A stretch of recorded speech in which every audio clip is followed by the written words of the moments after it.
તો guys welcome to my new blog. જય દ્વારકાધીશ. સ્કૂલથી આવી ગયો છું. મમ્મી રોટલી બનાવે છે તો જમીશું. પછી આજ તો હોમવર્ક પણ કરવાનું છે. તો હવે જમવા બેસશે તારો બ્લોગ પાછો કન્ટિન્યુ કરું. જય દ્વારકાધીશ. હેલો ગાઈઝ, તો અમે જમવા બેસી ગયા છીએ.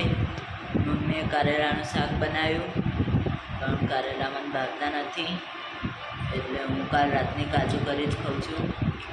કાજુ કરી, શ્રીખંડ અને રોટલી. તો આગળનો બ્લોગ જમ્યા પછી કન્ટિન્યુ કરીએ. બાય. હેલો ગાઈઝ, જય દ્વારકાધીશ. તો આજ તો બહુ લાંબો બ્લોગ બન્યો નથી.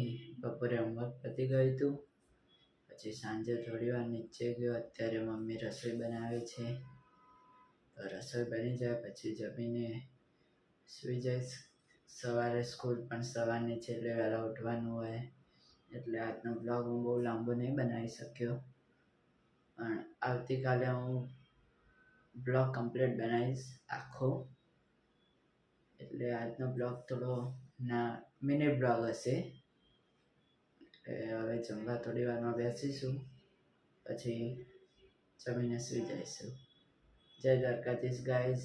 આગળનો બ્લોગ હું થોડી વાર પછી કન્ટિન્યુ કરું. તો ગાઈઝ અત્યારે હવે જમી લીધું છે. હવે આજનો બ્લોગ અત્યારે આટલે પૂરો કરું છું. આજે થોડો મિની બ્લોગ જ બનાવ્યો હતો. આવતીકાલે થોડો લાંબો બ્લોગ બનાવીશ. તો મારો બ્લોગ ગમે તો લાઈક કરજો, શેર કરજો, સબસ્ક્રાઈબ કરજો. બાય. જય દ્વારકાધીશ.